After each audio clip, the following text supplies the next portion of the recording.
But there is Gary Cottham ready for his role in heat number 3. I said he spent a spell with Mildenhall last season in their squad. Now moving on to Weymouth. The fans' reaction towards the referee following that decision was slightly aggressive, shall we say. Not pleased with that at all. Of course, with league points available for meeting victories and depending on margins, this will be particularly important, but you can see it there, there's no doubt both wheels are over that white line, and Stoneman should therefore have been disqualified, but he wasn't. And we can move on now with heat number 3. The scores are 6 points apiece going into this one. In the red helmet colour, it'll be Luke Priest for Mildenhall, in blue Joe Jacobs, in white Tom Brown for Weymouth, and in yellow Gary Cottham.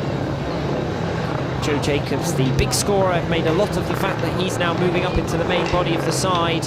Will his scoring remain just as prolific up in that number 4 position? It's a tough position because it has such an important role, heat number 14 being so close to the end of the meeting.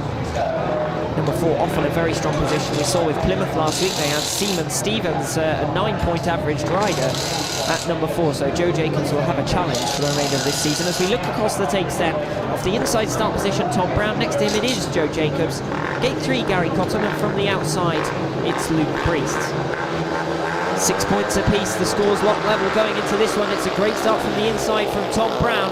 Brown leads it as around the outside goes Luke Priest, and up the inside Joe Jacobs. Right at the back Gary Cottham struggling for pace in this one as Jacobs makes a mistake on bends 3 and 4, but stays close to Tom Brown, who leads the way out front. Jacobs now around the outside of bends 1 and 2. Joe Jacobs getting very close to Tom Brown, but Brown holding on. Jacobs around the outside of bends 3 and 4. Joe Jacobs in the grip, comes through. What a move from Joe Jacobs to take up the lead. Brown back up the inside coming out of bend 2, but can't get there. And I was questioning before the race whether Joe Jacobs would be able to live up to his fantastic early season form.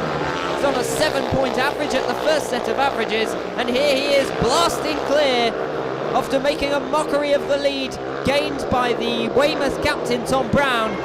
Here he is, Joe Jacobs taking the checkered flag to give Mildenhall the lead for the first time on the night.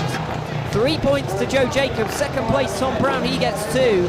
A single point for Luke Priest back in third, and Gary Cottham was anonymous in that one, he fails to score.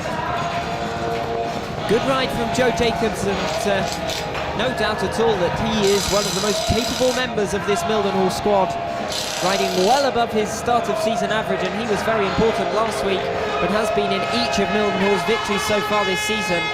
Could he play another pivotal role here tonight, with Luke Priest not scoring perhaps how he would have hoped?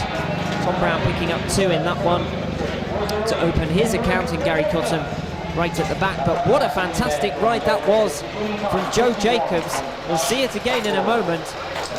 Around the outside he went. Tom Brown was riding defensively and trying to block him out. Here we see it on bends 3 and 4. Brown looks to block the inside line, and Jacobs gets a really wonderful run around the outside on 3 and 4.